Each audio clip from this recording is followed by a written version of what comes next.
5. The plucky high school girl. That's done. Jin-Woo hung up the phone. At first, Sangmin hadn't known what to make of the request, but he'd been fully willing to comply after hearing Jinwoo's explanation. Thus, Jin-Woo would be able to observe the White Tiger Guild's newest trainees raid a dungeon. I've also borrowed a car.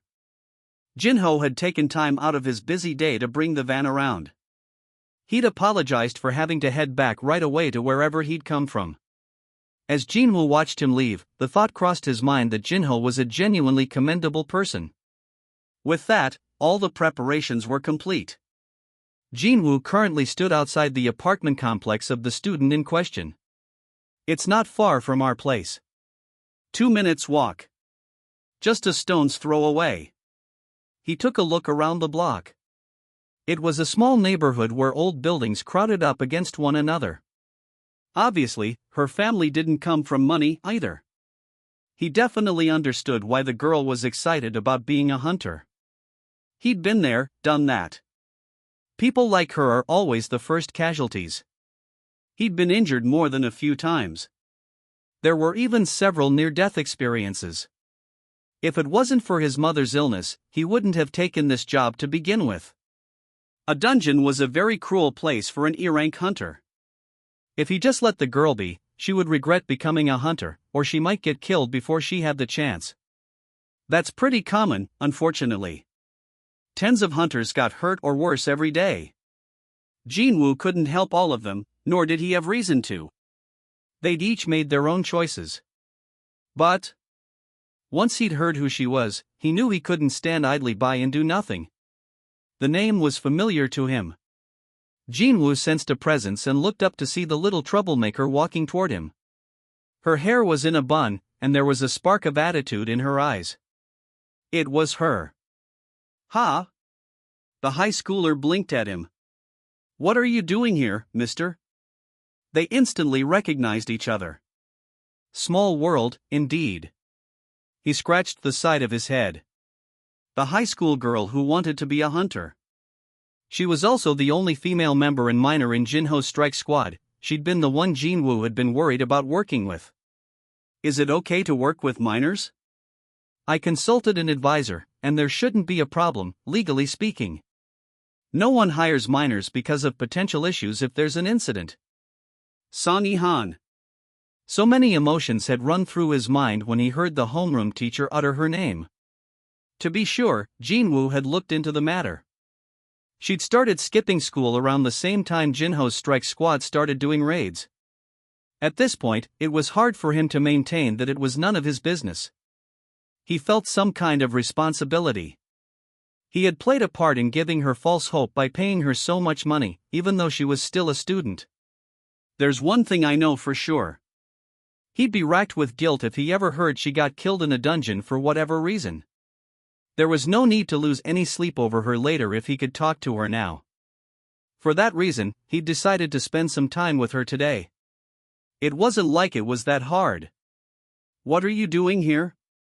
Sung-Yi stared wide-eyed at Jin-Woo. She suddenly grew astonished. Are you the hunter my teacher wanted me to meet, mister? The mister thing didn't sit well with him, but he smiled and nodded anyway. I don't know what my teacher told you, but I'm not interested in going to school anymore. And I have no intention of quitting hunting. Song-Yi was adamant. She was quiet when she was with the squad, but her attitude shifted when it was about her. She was just like every kid her age with their clear worldview. The thing is, I have my own kid with her own worldview back home. Jin-Woo put on a big smile. Song-Yi faltered, not knowing what to make of his reaction. He spoke to her calmly. I didn't come here to tell you to quit. She was caught off guard again. What? Kids like Song-Yi went in harder when ordered to stop. Jin-Woo had never intended to reason with her. What he needed to do was show her the reality. Because I was the same way. He'd come to this realization during his own first raid. The reality of hunting was much crueler than he'd expected. Sung-Yi tried her best not to show her confusion. Then why are you here? Jin-Woo moved closer to her. She flinched and was going to take a step back but stopped herself. as she didn't want him to think he'd intimidated her. Jin-Woo stood in front of her and, without realizing, gave her a wicked grin. "I'm here to make you a great hunter." Jin-Woo didn't have to twist Sung-Yi's arm to get her to go with him to a dungeon. When he told her there was an opportunity to watch the newest members of the Great White Tiger Guild training, she immediately agreed to tag along. She didn't seem to suspect that Jin-Woo was up to something. When she asked how he knew her teacher, he showed her a picture of himself with Jaina. "Are you really Jaina's older brother, mister?" That word still bugged him for some reason, but he let it slide, since everything was going according to plan. "Hop in." "Thank you." Jin-Woo took Sung-Yi to where the White Tiger Guild rookies were planning to do some nighttime training. He was told they'd start at 9, so there was plenty of time to get there. Vroom. The black van that was far too big for just 2 passengers seemed to drift around a bend. Were his agility and perception stats responsible for this? Even though he hadn't driven since he'd first gotten his driver's license, Jin-Woo found it easy to maneuver the vehicle. Whenever he focused, the other cars started to remind him of snails. These stats are quite versatile. Sitting in the passenger seat, Sung-Yi asked, "Does Jaina really study all the time at home, too?" Rumor has it, she put up pages of an English dictionary as her bedroom wallpaper so she can study even as she falls asleep. Was there really a rumor like that about her? To Jin-Woo, she was just a sleepyhead who loved fried chicken. Jaina is just like you. When she comes home, she plays games, eats, and sleeps. Though the majority of the time, she sleeps. No way. Then how are her grades so good? I have no idea, either. When she was in middle school, she used to go to the arcade all the time with me. They continued their conversation until they arrived near the gate. Jin-Woo parked the car. Skrrrch. This specific neighborhood had been designated as a concentrated area for gates. It was easy to find parking because so many residents had moved out. Jin-Woo had heard somewhere that around 80% of the houses had been abandoned. There was also talk of the whole place being leveled once the remaining residents left. TMP. Jin-Woo and Sung-Yi got out of the van. There was a sense of foreboding permeating the air. Wha? Jin-Woo thought he heard cheering coming from the shadow beneath his feet. Was that all in his head? Sung-Yi looked frightened by the spooky surroundings until she saw other hunters gathered in the distance. Her eyes twinkled as if she'd spotted celebrities. After all, they're hunters with the White Tiger Guild. To a student who admired hunters, they were basically rock stars, weren't they? Considering how hunters were portrayed on TV, that was an apt description. "Oh, you really did come." Kitchell saw Jin-Woo and beeline straight for him. "Do you remember me?" Jin-Woo nodded lightly. Since Kitchell's smile was genuine, rather than something to be used for a sales pitch, Jin-Woo smiled back. He'd interacted with Kitchell only a few times, but he seemed like a nice guy. "Managerin told me everything." "Oh, is this the student?" "Hello." Sung-Yi bowed. As they exchanged greetings, a big, muscular man approached and snapped at them. "Enough small talk, let's go. We're not here for a picnic, and it's already 9 o'clock. He returned to the gate without waiting for a response. He had a strong presence about him. Jin-Woo turned to Kitchell. "Who is he?" "Oh, he's a new A-rank member, but he wasn't too happy about someone observing the training. He said a dungeon isn't a playground." "He's an A-rank?" Kitchell nodded. A prideful A-rank would act like that. Jin-Woo had another question. "What's the level of the strike squad today?" 1 A rank, 7 B ranks, and 4 C ranks, so 12 in total. A and B rank hunters to raid a C rank dungeon. High ranks aside, a newbie is still a newbie. This is for them to gain dungeon experience. Kitchell spoke proudly. He added that they would be assigned to high-level dungeons immediately after this one training session, because they were that powerful. Sure, but an A rank and 7 B rank still seems excessive. Jin-Woo's gaze changed. There was only one reason Sangmin had okayed this. He was showing off the White Tiger Guild's excellent new recruits in hopes of changing Jin-Woo's mind. Contrary to Songmin's and Kitchell's expectations, though, Jin-Woo looked at the gate with disappointment. It was a C-rank gate. Compared to the gate's level, the members were overpowered. If the raid goes too smoothly, my plan won't work. This was his biggest concern. He tried to tell himself things would work out. She'll figure it out herself. She just had to understand how useless an E-rank hunter would be in a dungeon, that was all. When are we going in? Unaware of Jin-Woo's ulterior motive, Sung-Yi was nagging him to head inside. He looked at her sideways and saw she was flush with excitement. Let's see how long she'll stay excited. Jin-Woo swallowed his laugh as he spoke to Kitchell. We're going in, too. Oh, yes. Kitchell looked around before whispering to Jin-Woo. Pest. Hunter Sung, if you participate in the raid, it'll end too quickly. So please just watch. The purpose of the visit was to observe the training, so that was a redundant request. Of course. He was going to hit a bunch of C-rank dungeons with Jinho tomorrow anyway, so no need to interfere with the White Tiger Guild's training. He was planning to bring out his shadow army in the dungeons with Jinho, so that was why he'd brought Sung-Yi all the way here. I don't want to bust out my shadow soldiers in front of her. If Sung-Yi saw how easily Jin-Woo could defeat magic beasts using his shadow soldiers, her delusions of hunter grandeur would only swell. The two walked to the front of the gate together. Unlike the A-rank hunter they'd met earlier, the others welcomed them. Hello. Nice to meet you. Since this raid wasn't about the money, the more hunters there were, the better. As was the custom, they took turns introducing themselves. When it was the A-rank hunter's turn, however. Pass, and inside the gate he went. We should go in, too. The White Tiger Guild trainees entered the gate one by one. Sung-Yi looked back at Jin-Woo right before she went in. How about you, mister? Jin-Woo crossed his arms and replied, you first. She looked nervous but nodded and ran in. Jin-Woo gave a small sigh as he stood before the gate. He sensed someone was watching him and looked over to see Kitchell waving and cheering him on. He turned back to the gate. Wait. Its surface continued to vibrate and ripple. The gate is supposed to stop moving and look like a black membrane when no one is passing through it. But this one continued to undulate like waves. There was something different about it. Jin-Woo tapped the gate with his finger. Schloop.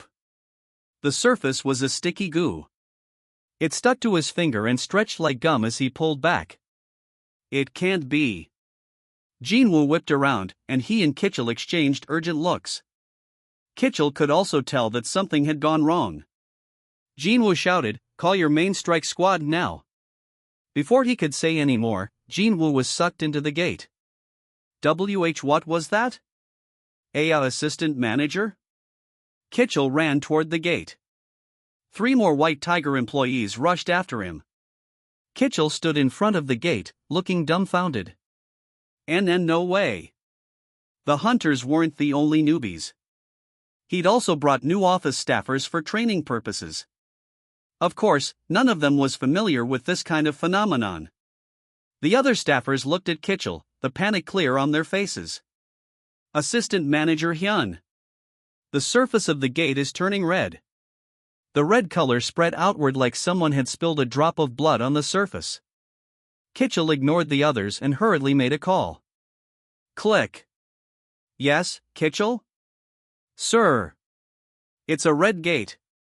The gate the trainees entered just transformed into a red gate. What? Songmin's tone became aggressive. What the hell are you talking about? How can a red gate spawn from a C-rank one? Kitchell looked back to see that the gate was entirely red now. The rippling on the surface had slowed. He swallowed hard. I'm not sure, either. But it's definitely a red gate, sir. What? 6. The red gate. What do you mean, a red gate? Yunho Baek, president of the White Tiger Guild, had rushed to the site as soon as he received the news. Kitchell, the man in charge of trainees, looked ashen. Sir, I need to see for myself.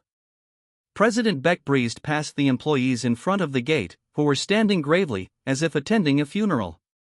It's really a red gate. His expression turned grim. What was a red gate?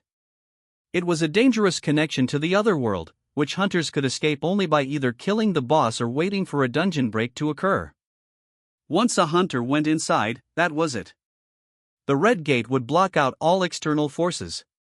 It would be impossible to enter or exit. The president touched the surface of the gate. It was, as he suspected, rock hard. This is not good. No matter what they did, they wouldn't be able to help the hunters on the inside.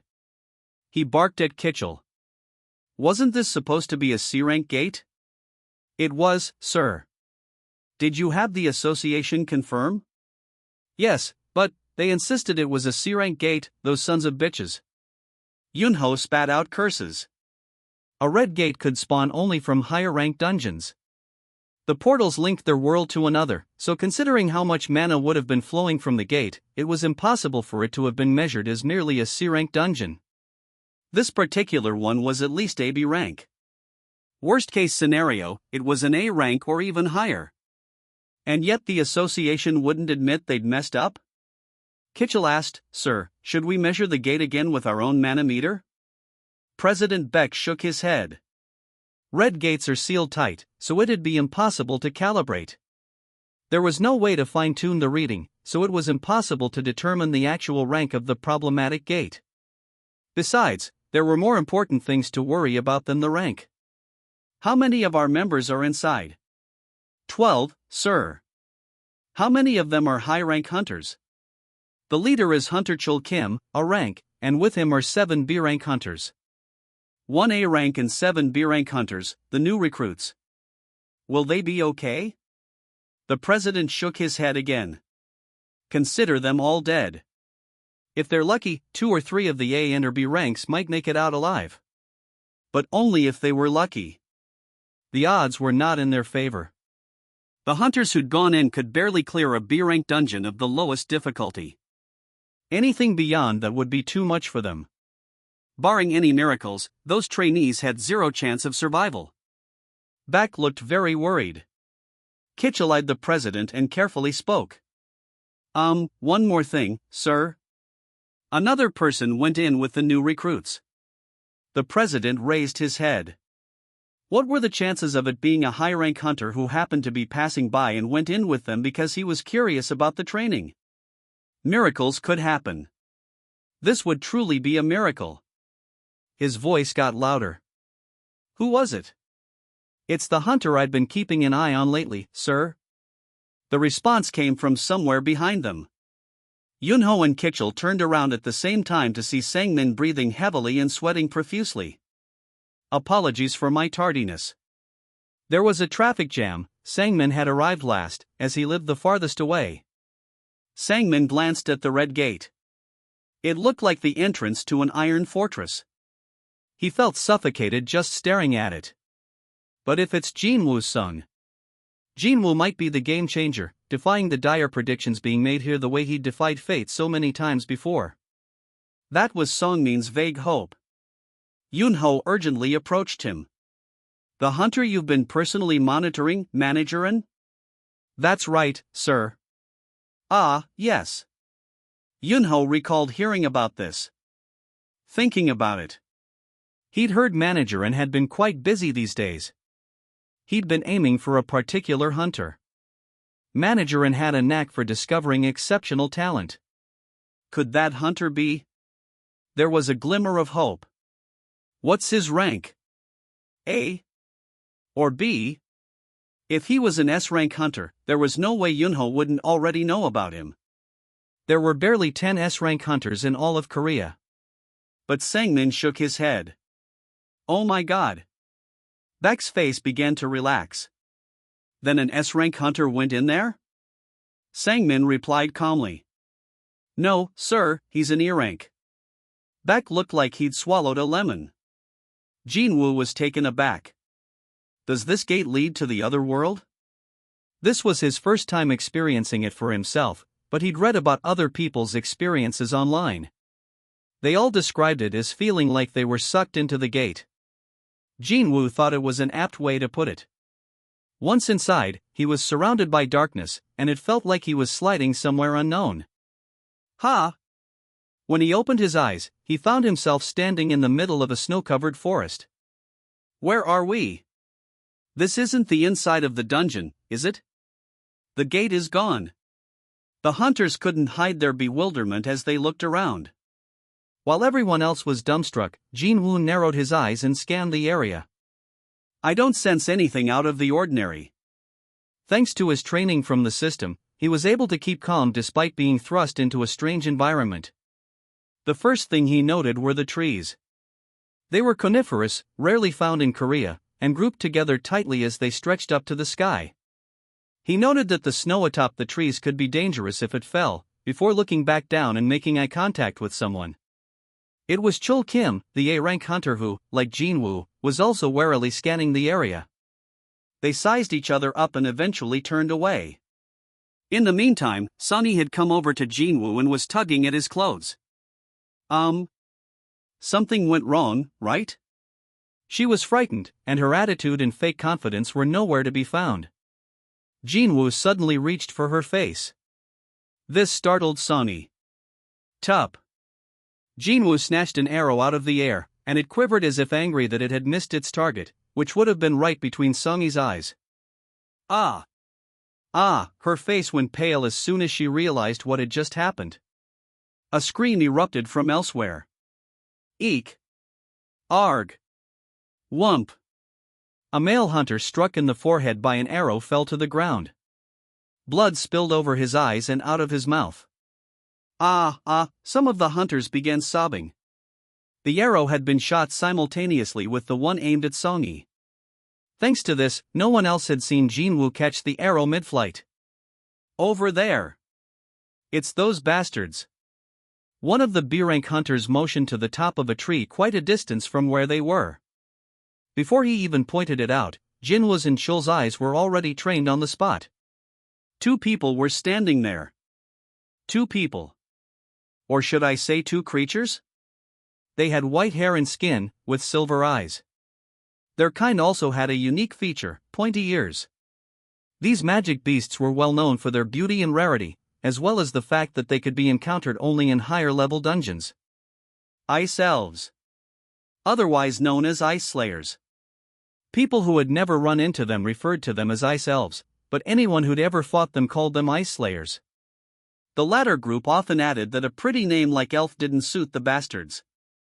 Jin-Woo immediately understood why experienced hunters held so much contempt for ice slayers. They're smiling. The 2 creatures lowered their bows and smiled eerily at the hunters. They seemed like they were standing before a grand buffet, trying to decide what to eat first. And what was your decision? Jin-Woo frowned in thought.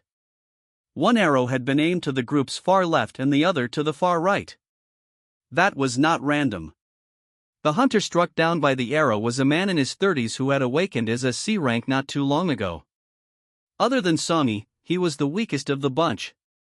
And the other arrow. It targeted Songi. They had gone after the 2 weakest members.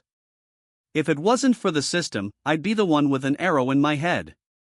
Jin-Woo was put off by the Ice Slayer's superficial moves. He lifted the arrow above his head so the Ice Slayers could see it and broke it in 2. Crack! Viewing this as a challenge, the archer who had fired that arrow gestured that he would slit Jin-Woo's throat. Ha! Jin-Woo had to laugh, but his eyes were deadly serious.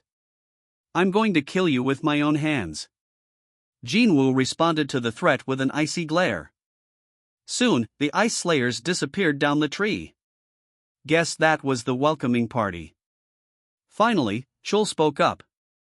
Since he was the only A-rank hunter in the group, everyone looked at him as the de facto leader. He was the designated leader of this strike squad anyway. As some of you may have already figured out, we're inside a red gate. Chul didn't bother to mince his words, which came off a little arrogant. Of course, no one complained. That means we'll all die, or they'll come to help us once the gate expires and there's a dungeon break. The group was despondent. Ugh. The fact that they couldn't count on being rescued came as a big shock. Chul continued. If we stay here, we'll either freeze to death or get killed by those ice bastards. I'm going to clear this dungeon and get out, even if I have to do it myself.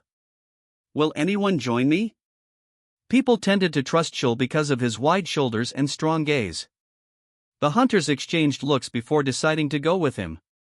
Let's stay together. I'm in. Let's get out of here alive. I'll help, too. But Chul shoved the last hunter in the chest when he approached, saying he wanted to help. Oof. Chul had kept his strength in check, but strength as an A rank was just that high. The other hunter stumbled back, wincing at the pain. Not you. Ha? Or you, or you, either. Chul was pointing to a few more people, including the man.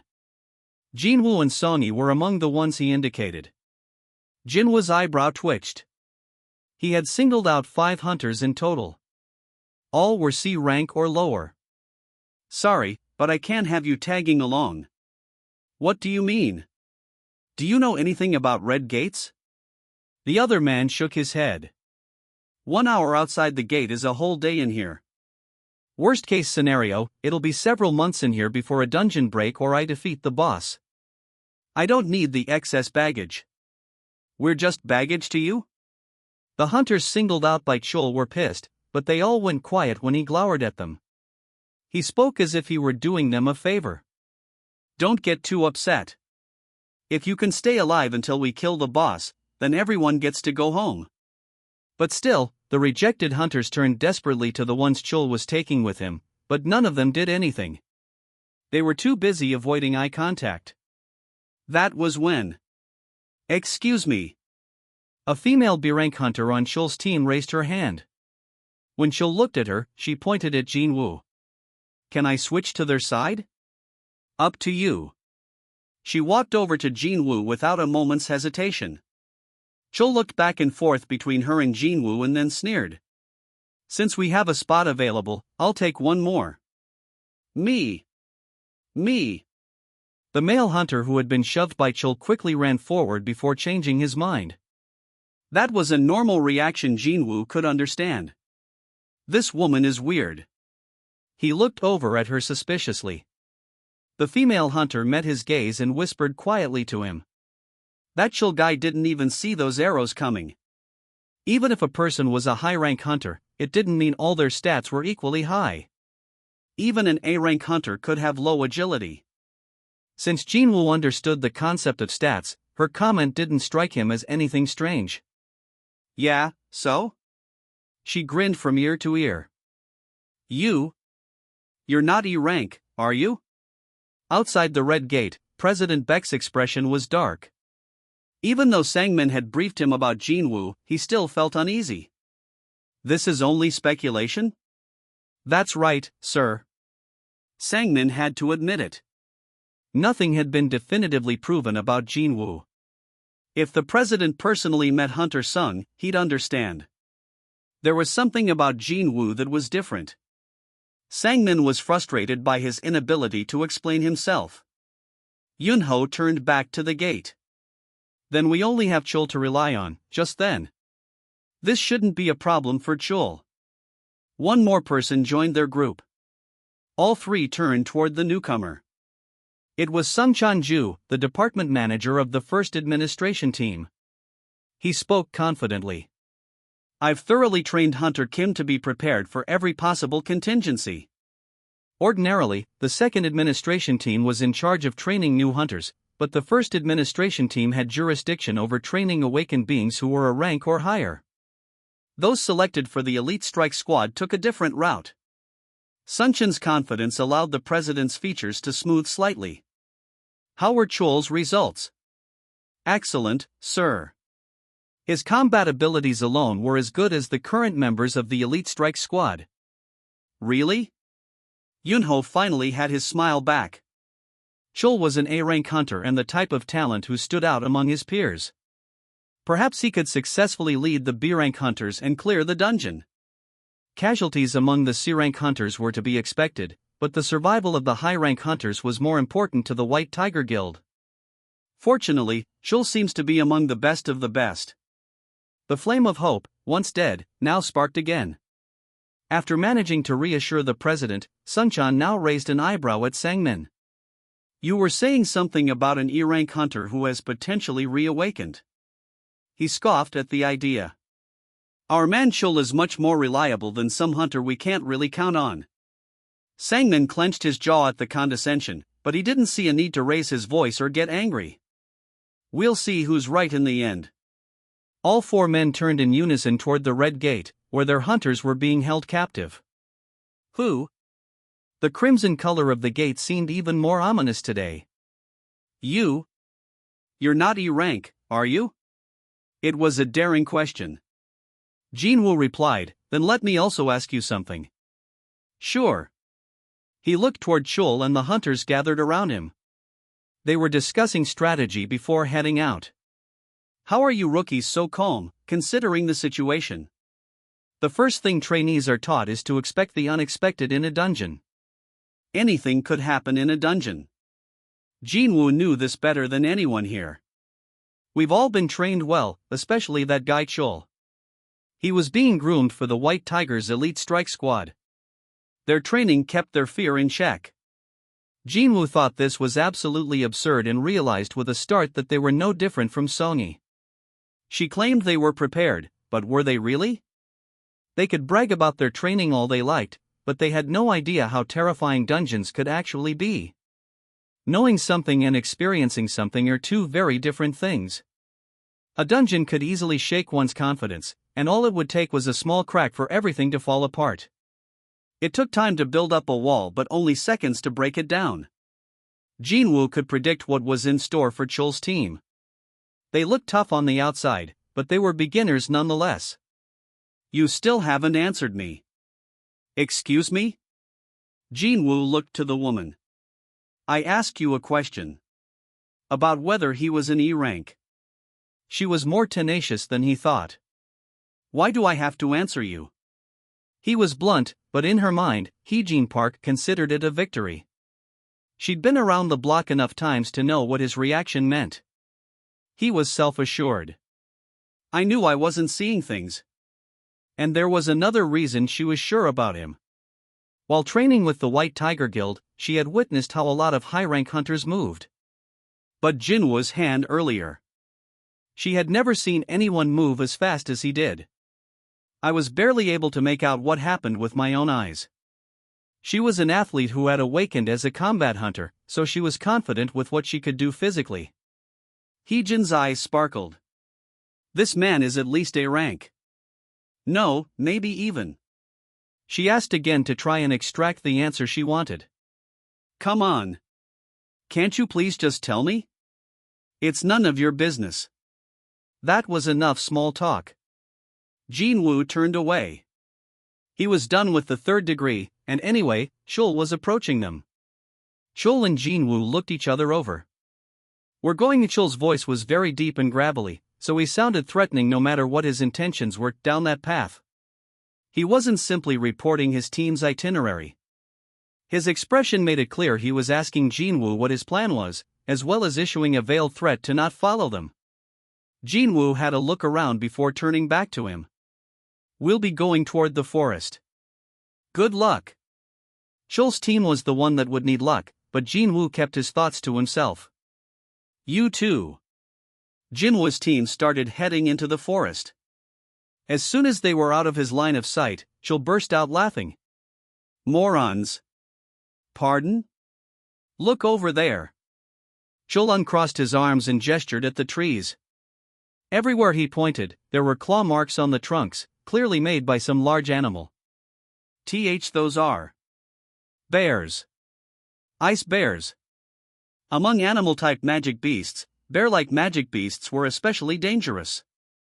Those claw marks were their way of marking their territory. The hunters on Chul's team shook their heads. Tisk, tisk. They would have been better off waiting for us here. The E-rank hunter just led innocent people to their deaths. Is he even properly trained? Chul laughed derisively in the direction of the woods. What do you expect from an E-rank hunter? Wait a minute. His grin was suddenly wiped away. Most of that group were C rank, and there was one B rank hunter with them. So why did Chul assume that Jin-Woo was the leader? He hadn't considered anything wrong or even odd about that until now. He shrugged it off. So what? Jin-Woo was a dead man walking anyway. He should be thinking about his own neck instead of those weaklings with no chance of survival. It was unfortunate that anyone had to die, but shouldn't the living keep on living? Chul roared at his group. Let's move. Jin-Woo led the way, but Hee-jin soon moved to block his path. What are you doing? Are you crazy? Jin-Woo crossed his arms, his expression making it clear he wasn't impressed. It was a warning to choose her next words wisely. She quieted down as if she'd gotten the message.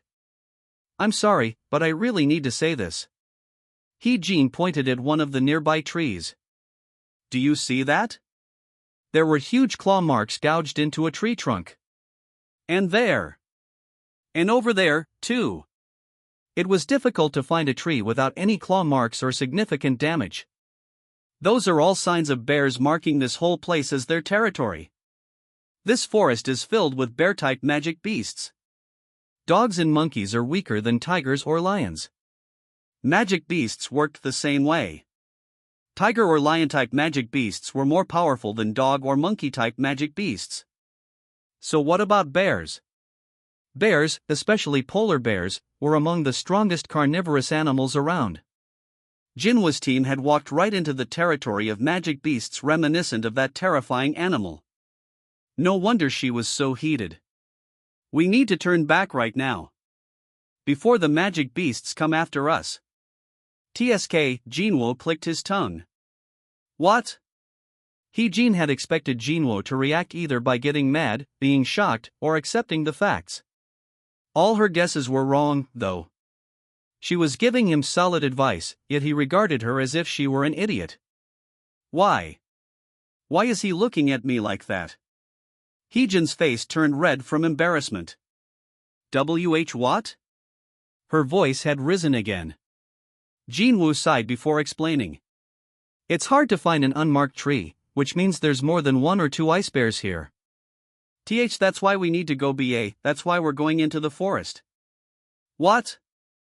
Hee-jin blinked, perplexed. She still doesn't get it. Jin-Woo had no choice but to spell it out. While we're making our way through the woods, all we have to worry about are ice bears. Oh.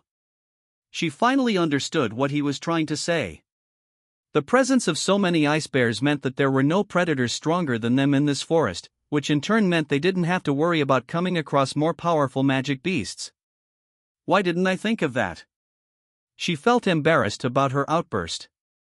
Her face and neck flushed, and she hung her head low. Jin-Woo kept his disapproval to himself. The unknown is what makes dungeons so frightening. No one could prepare for an unknown enemy, after all. But here, their opponents were clear. Bear-type magic beasts. He didn't know how strong ice bears were, but they were definitely weaker than those elves they'd encountered. The elves wore clothes made of bearskin. That's why he had chosen the forest. Jin-Woo planned to level up in the forest, keeping an eye on Chul's team as well as the Ice Slayers, while waiting for the right time to make a move. This was the safest course of action. Something caught his eye. Why is your face so red?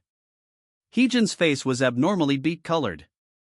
She could barely raise her head to speak in a tiny voice. Because I'm cold, ha, Jin-Woo gave a long sigh before calling up the shop and picking out thick fur jackets and winter shoes from the list of items for purchase. Ping. Item, warm fur jacket, acquisition difficulty, none category, miscellaneous provides warmth to the body when worn. Price, 10 gold, item, warm boots, acquisition difficulty, none category, miscellaneous provides warmth to the feet when worn. Price, 10 gold. A fur jacket and a pair of boots only cost 10 gold each. Unlike items with buffs and debuffs, miscellaneous items were inexpensive. Compared to how much gold he had, they were dirt cheap. Balance, 431,930 gold, though I can't believe I have to spend my gold on these kinds of things. Jin-Woo bought the items. Since he couldn't discriminate, he bought enough for all 5 members of the party and spent 100 gold. Whom? 5 coats and 5 pairs of boots appeared at Jinwoo's feet. Everyone besides him looked like their eyes would pop out of their heads. Whoa! What? Spatial magic? Even Hee-jin was so surprised, she managed to raise her head. Jinwoo said coolly, "Please help yourselves." As he reached for the closest fur jacket, Sung-yi suddenly grabbed his sleeve. Their eyes met, and eventually, Sung-yi was able to get out the words. What exactly are you, mister? You caught an arrow earlier, and now you used some kind of strange magic to get these clothes. Jinwoo made a face. It was obvious they'd start asking questions relentlessly, and things would get troublesome if they continued like this. Okay, this is where I need to draw a line. He spoke firmly. I brought you here, so I promise to take responsibility and protect you, but, he lowered his voice. Do not ask me any questions. He looked at Hee-jin and the other hunters in turn. This goes for all of you. No questions, no demands. And finally, if you don't like it, you can leave. I won't stop you. The other 2 male hunters who had initially followed willingly because of the B-rank Hee-jin looked back and forth between Jinwoo and the fur jackets they were about to put on before shaking their heads hard. There was one more reason why Jinwoo had chosen the forest. Stats. Name, Jinwoo Sung, Class, Shadow Monarch, Level, 51, Title, The One Who Overcame Adversity, and one other. Careful not to alert the others in any way, Jinwoo called up the stat window and changed his title from The One Who Overcame Adversity to Wolf Assassin. Title, Wolf Assassin, and one other, a title given to those skilled at hunting wolves. When battling an animal-type monster, all abilities will increase by 40%. The buff was perfect for his current situation, so why not take advantage of it? Ping. An animal-type monster has appeared. The title buff has been applied. Jinwoo grinned at the confirmation message. Perfect. That was when the other hunters started screaming. It's a bear. Ice bear. An ice bear had picked up their scent and was now lumbering toward them. Strangers had invaded its territory, and the ice bear did not look kindly on intruders. Growling. It bared its translucent, ice-like teeth and slowly rose up on its hind legs. Its enormous body was all the hunters could see. It resembled a polar bear but was twice as big, and embedded in the middle of its chest was an essence stone, like an emblem signaling that it was a magic beast. Grara! Its loud roar shook the entire area, and everyone except Jinwoo froze in terror. Hee-jin scowled. How is only having to worry about ice bears a good thing? How could anyone say that after seeing this creature? She'd almost fallen for Jinwoo's BS, but as soon as she caught sight of the magic beast, she was certain she'd been right all along. We shouldn't have come into the forest. Sensing the impending danger, Hee-jin got in front of the group and yelled at them. I'm going to draw its attention, so you guys hack. Someone forcefully tugged at Hee-jin's clothes, and she had to stagger backward to stay on her feet. By the time she regained her balance, Jinwoo was standing in front of her. What are you doing?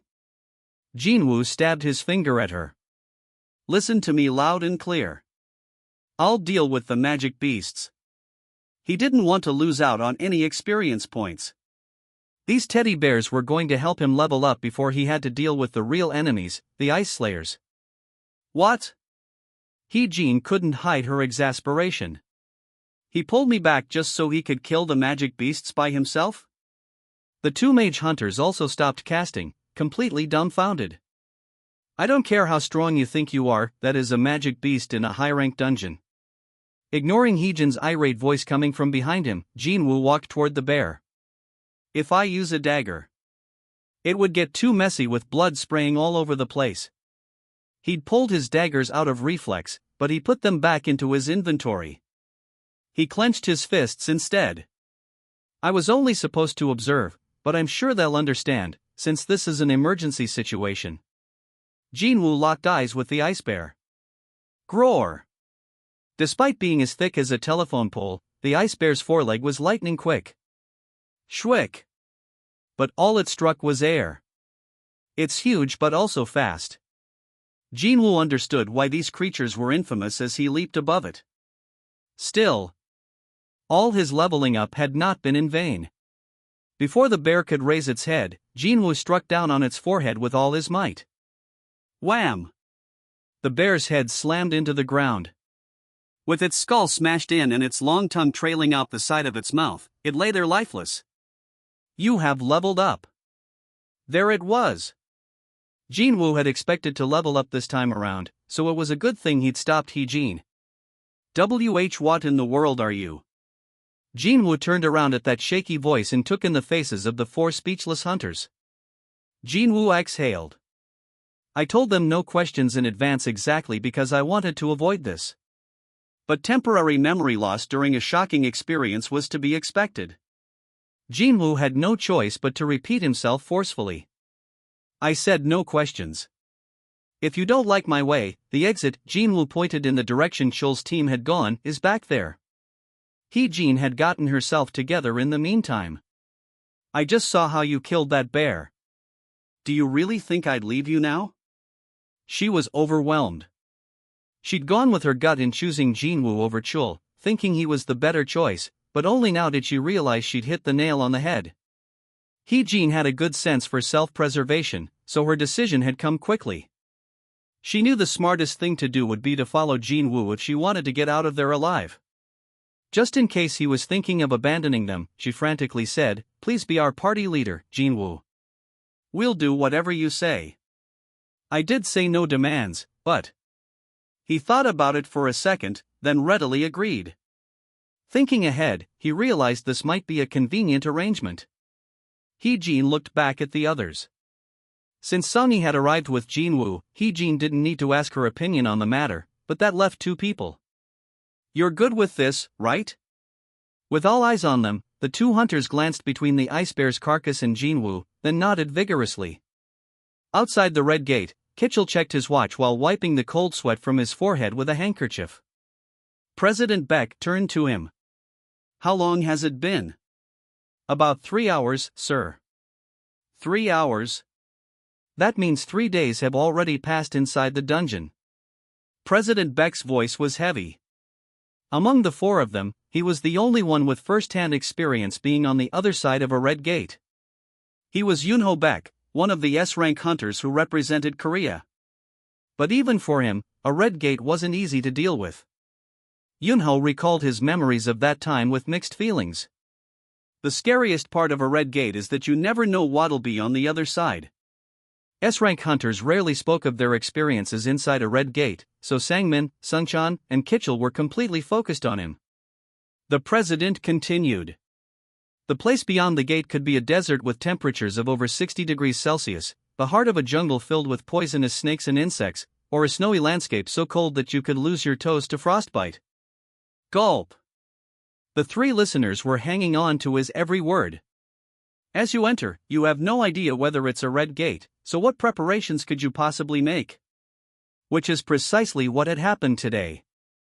The gate had seemed normal, only turning red once the hunters entered.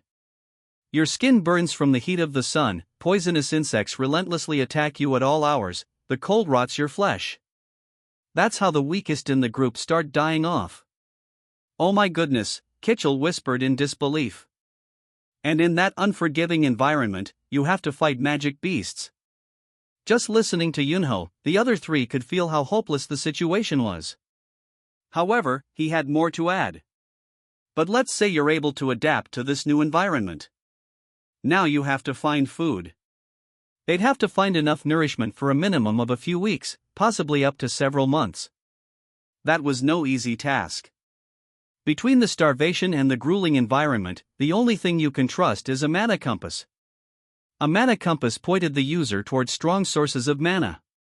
Other than waiting for the gate to expire, the only way out was to use the mana compass to find the boss and defeat it.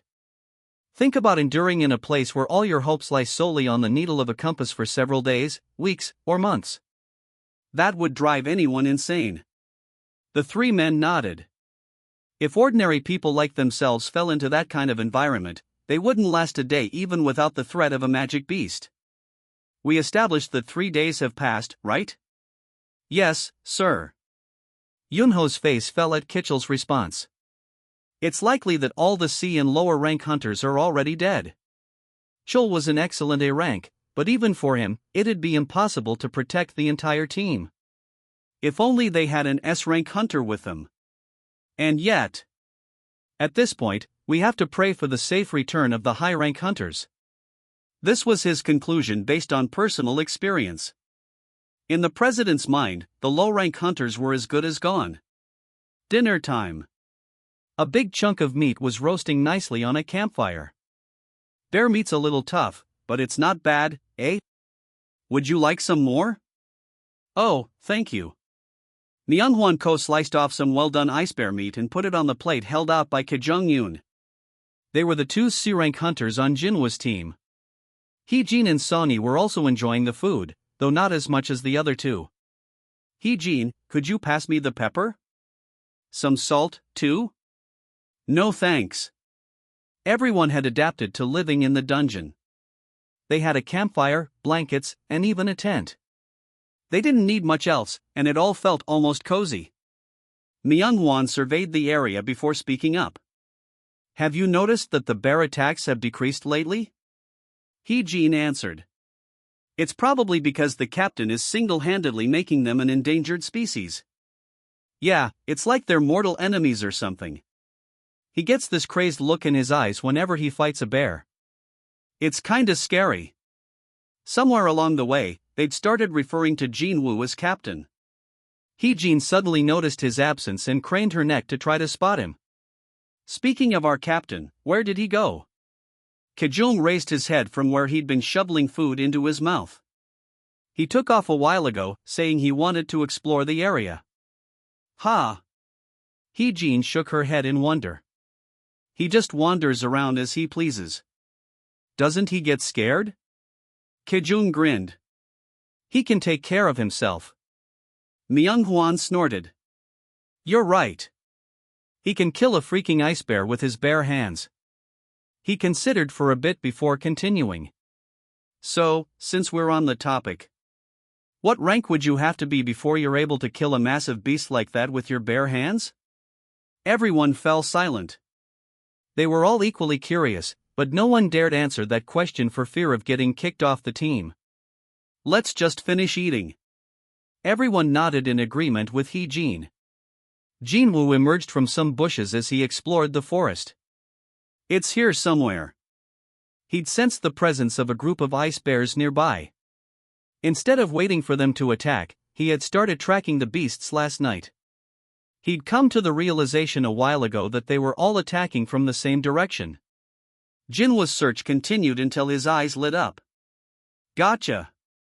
Just past some bushes, he spied a large number of caves. He could sense even without using perception that there was at least one ice bear in each. He could clearly see the ice bears entering and exiting the caves. There were roughly 30 or so. It was like a neighborhood of Bruins. He grinned. Jin-Woo had intentionally ventured out alone so no one would see him. This was a perfect opportunity to use his shadow soldiers. He'd been waiting for a moment like this. Come. As he summoned them with his mind, the armored shadows wordlessly materialized around him. Remember, this is your first outing, right? Their results here would dictate his impressions of them. The shadow soldiers stood silently at attention. Good. Jin-Woo smirked. Sniff, sniff. The ice bears had caught a whiff of Jin-Woo and were starting to emerge from their caves. They're also ready on their end. Jin-Woo pointed toward the ice bears. Go. With that, the shadow soldiers charged forward like they were gliding on ice. Jinwoo's minions advanced quickly, but the ice bears' angry paws were even faster. Whoosh. Clang. A shadow soldier was crushed with one hit. The attack would have split apart a human body if there had been one inside the armor. Jin-Woo watched disapprovingly. Was I expecting too much from them? The bear's size and strength appeared to be more than the shadow soldiers could handle. Just then, something unexpected happened. Whoa! Jin-Woo stared in amazement. Before the crushed soldier could hit the ground, it turned into a puff of black smoke. FWSSSHHH. The black smoke then reformed into a night, good as new. Nice. Jin-Woo was delighted. He'd almost forgotten what these soldiers were, undead. The ice bear was enraged after seeing how futile its attack had been. Grara! While the infantry bought time, the mage soldiers completed their spells. Boom! Kra-kum! Fireballs flew from their hands, causing explosions left and right. Knights caught in the middle of the blast simply regenerated, but the bears caught on fire and cried out in pain. Aru! Aru! The shadow soldiers then went in for the kill, stabbing the moribund bears with their swords. Shhhk! Shunk! The ice bears fell to the combined attacks of the infantry and mage soldiers. Wow! Jin-Woo observed the battle with fascination. With the infantry's quick regeneration ability and the mage's powerful fire attacks, the shadow soldiers' combat skills far exceeded his expectations. The bears were forced to retreat into their caves. Jin-Woo thought the battle was almost over when Grayor! Something enormous emerged from one of the caves with an ear-piercing roar. Jin-Woo could only stare. It was an ice bear a head taller and with shoulders twice as broad as any of the other Bruins around. Gra! The beast destroyed the shadow soldiers with one blow. Whoosh! Kra-ak! The undead warriors couldn't regenerate fast enough to keep up with the ice bear. Crack! Bam! Jin-Woo groaned. So that's the head of the pack. He had expected there to be some kind of leader, since the bears lived in a pack, but this creature was bigger and stronger than anything he'd imagined. Guo! The beast was speedily tearing its way through the soldiers toward Jin-Woo. A message suddenly popped up. Ping! A shadow soldier is unable to regenerate due to insufficient mana. A shadow soldier is unable to regenerate due to insufficient mana. What? When Jin-Woo urgently checked how much mana he had left, it was as the system indicated. MP 0/1860. With his mana exhausted, the defeated soldiers transformed back into shadows and returned to Jin-Woo instead of regenerating. Apparently, the caster required mana in order to regenerate soldiers. Damn mana! Yet another reason Jin-Woo needed to increase his intelligence stat. He hummed and thought. The tide had turned with the appearance of the leader. But he remained unconcerned. I think it's time to fight fire with fire. Jin-Woo crossed his arms and summoned his top shadow soldier. Igris! A shadow separated from Jin-Woo's own, and a knight wearing a helmet with a long mane quietly emerged. Jin-Woo pointed with his chin. Igris bowed to Jin-Woo and immediately charged. TMP, TMP, TMP, TMP. Igris evaded the massive bear's front paw by sliding between its legs and, taking a dagger from his waist, severed its hamstring. Gra-ah! That was just the beginning. Igris unsheathed his sword and easily avoided the bear's continuous attacks while hacking away at its body. A hamstring, a claw, a paw, and a leg. The bear was diced like a hunk of meat. Wah! Jin-Woo was rendered speechless by Igris's graceful moves. The final cut was to the ice bear's neck. Shhhk! The huge head was severed from the body. Igris caught it before it hit the ground, marched over to Jin-Woo, and knelt before him. Thud! The head was placed at Jin-Woo's feet like an offering to a king. Jin-Woo could only stare at the kneeling Igris. Would I have been able to defeat Igris if it used its sword in our fight? Lost without their leader, the remaining ice bears were easily slaughtered by shadow soldiers. With that, the battle was over. The results were greatly satisfying. Shadow Infantry LV.2, Shadow Infantry LV.3, Shadow Infantry LV.2, Shadow Mage LV.2. The soldier's levels rose steadily, and because his minions were linked to Jin-Woo's skills, he leveled up 3 times. And the part he most enjoyed. Arise! Shadow extraction successful. Shadow extraction successful. Shadow extraction successful. He gained new comrades. GRRRRR. Jin-Woo handpicked a few of the fallen bears, including the leader, to extract and watch the inky creatures rise. I thought they'd look like armored bears, but it wasn't what he was expecting. The new soldiers had the name Shadow Magic Beast, and while they were vaguely bear-shaped, it was difficult to tell if they were a solid or gas. As the creatures panted, black vapor rose from their shoulders. Not the best visually speaking, but they're clearly the shadows of ice bears. Their great strength and destructive power would prove useful in time. Just then. Grey-er. Jinwoo's ears twitched at the roars of more Bruins. By the sound of it, there were quite a few of them, too. So there's another bear neighborhood close by? Since it was already late, he decided to investigate that area the following day. His face split into a happy smile. Gah! Arg! His colleagues were screaming. Chul couldn't believe his eyes. This can't be happening. To think that he'd failed. He was supposed to be destined to be among the best in the White Tiger Guild. He'd received special training for that purpose. And yet, he'd failed? He couldn't accept that fact.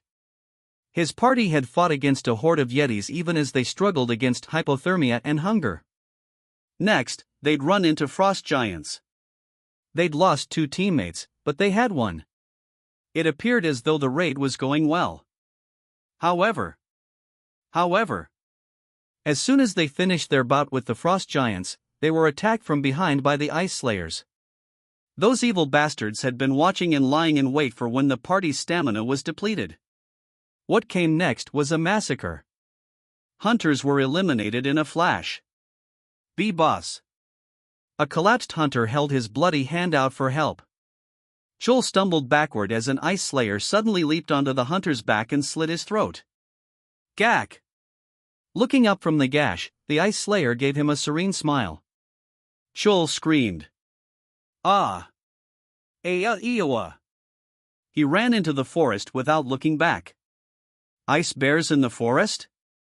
Bears in the forest were nothing compared to Yetis, frost giants, and ice slayers in front of him. Chul was literally running for his life. Several ice slayers noticed his fleeing back and took aim, but an ice slayer with hair down to its waist raised an arm. The archers put down their bows. When the long-haired slayer signaled the others to follow Chul, one by one, the ice slayers disappeared from view. Chul burst through the underbrush. Huff, huff, huff, he was gasping for breath. He thought about the ice slayers that had giggled derisively as they slaughtered the hunters, and he trembled again in fear. He looked down at his hands. They were frozen, and he had difficulty sensing anything. He had lost feeling in his toes a long time ago. In this condition, he couldn't put up much of a fight. If it wasn't for this cold weather. No, if we hadn't been starving these past few days, we wouldn't have been defeated like this. He still couldn't accept the party's, or rather, his own failure. Chul mumbled to himself as he raised his head. How deep into the forest did I go? He surveyed the area around him. The faint smell of blood was coming from somewhere nearby. Chul followed the scent. He didn't have to go far. He passed between some trees and came to a clearing where he saw something unbelievable. Impossible. There were over 20 ice bears lying dead around the entrance to some caves. He'd wondered why he hadn't encountered a single ice bear despite every tree having some kind of territorial mark. What is this? Chul inspected the carcasses. Every one of them had multiple lacerations. Some had burns here and there as well. He recalled Jinwoo's motley crew. No way. Could they have killed these monsters? No, that wasn't possible. All the lacerations looked like they'd been made by swords, and as far as he knew, none of the hunters who'd gone into the forest favored a sword. And those 2E ranks didn't even have any weapons. Objectively speaking, the possibility they were still alive was little to none. There was only one other logical conclusion. There have to be ice slayers nearby. His heart sank. He thought he'd finally evaded them, but they seemed to be everywhere. Terrified, Chul headed deeper into the forest while trying to breathe quietly. He needed to get farther away from here, and fast. He wanted to get out of the ice slayers' territory. At the same time, Aru! An ice bear cried out as it fell to the ground. Shadow soldiers swarmed it and made sure it stayed down. You have leveled up. Excellent. Jin-Woo located another Bruin neighborhood. 5 days had passed on their side since they'd entered the Red Gate, and he'd crashed 3 different settlements. I think I've gotten rid of all the bears in this forest. Both he and his soldiers had leveled up quite a bit. Initially, it had taken 2 soldiers to defeat a bear, but they could now handle one-on-one combat. Jin-Woo was quite satisfied with his setup. As soldiers became more capable, he assigned them different tasks. He was able to store 30 soldiers now. 28 soldiers fought the bears, 1 collected essence stones, and the last butchered the meat. Jin-Woo didn't have to lift a finger. I don't sense any more magic beasts. It looked like he had defeated all the magic beasts roaming the forest, which meant I should start heading to the boss soon. A dungeon break could take a month or several months. He couldn't just sit patiently and wait for an exit. Plus, I have to catch that impudent elf. How dare a mere magic beast provoke a hunter? The thought of that smug grin infuriated Jin-Woo every time. He could smell roasting meat. Sniff, sniff. Chul's sense of smell was now extremely keen from hunger. The only thing he'd eaten since getting stuck inside the Red Gate was a single rabbit. The smell of food made him drool reflexively. The meat might belong to ice slayers. But if there are only a few of them, he might be able to beat them and steal their food. He was so hungry that it seemed like a good plan. Let's do it. Chul trod as lightly as possible, cautiously approached the source of the tantalizing scent, and found the other party of hunters. He was flabbergasted. Ha! The smell of roasting meat came from their campfire. How are they still alive? His eyes narrowed. He couldn't see one of the E-rank hunters. Looks like he was so cocky that he was the first to die. That much was easy to understand, but he found the rest of the scene rather difficult to process. Something was off, and Chul struggled to comprehend it. Wait a minute, their clothes are. He spotted winter jackets, thick blankets, a tent, and various tools. They were well stocked on supplies. How is this possible? The befuddled hunter's eyes zoomed in on something. There was bread next to the meat. They had even brought food. His hunger gave way to anger. These bastards. He gnashed his teeth. How could they keep all these supplies to themselves? If my hands weren't frozen, or hell, if I wasn't starving, I could have handled ice elves no problem. Once he reached the conclusion that the other group had stolen supplies meant to be equally distributed, he could no longer contain his rage. He rushed out of the bushes. You bastards! Hee-Jin jumped up, startled. Chul Kim? What are you doing here? She was about to lie and say she was glad to see him but found she couldn't get the words out, because the way Chul looked at them was rather hostile. He wasn't trying to hide his animosity. Our team failed to clear the dungeon because we didn't have enough food and equipment. How do you have all this? That's, Hee-Jin couldn't say. If she mentioned Jin-Woo now, Chul's rage would be redirected at him, and Jin-Woo was basically their guardian angel. He didn't like Jin-Woo from the start. Hee-Jin shut her mouth. Chul's eyes were fiery. I don't think all of you are accomplices, so who hid all this from the others? If you tell me who, I'll leave the rest of you alone. The veins on his neck began to bulge. I said, who hogged all the tools and put their colleagues in danger? His howl echoed throughout the forest. Chul was ready to wreak vengeance for his fallen colleagues, even if he spilled some blood. I'm going to count to 3. If you don't tell me who did this, I'll consider all of you accomplices. Frightened, Sung Yi gripped Hee-Jin's sleeve. Hee-Jin pulled the girl into her arms. Myung-Hwan and Ki-jung broke into a cold sweat. Chul was a rank. Even if they fought him together, there was no guarantee they could defeat him. Still, they refused to mention Jinwoo's name. 1. Chul drew his sword. Shooing. 2. Even now, the low-rank hunters wouldn't open their mouths. How dare these low-ranking fools not do as he ordered? That made Chul even angrier. Who do they think I am? His eyes gleamed viciously. This woman would be the first to go. Jin had betrayed Chul's team and left with the low-rank hunters. Yes, she left because she was up to something. That was the only conclusion he could come up with. He stood in front of Jin and spat out the final count. 3. Jin squeezed her eyes shut when 4. Smack. Something hit Chul in the back of the head, sending him flying face-first into the ground, where his prone body skid farther by a few meters. The other hunters were taken by surprise.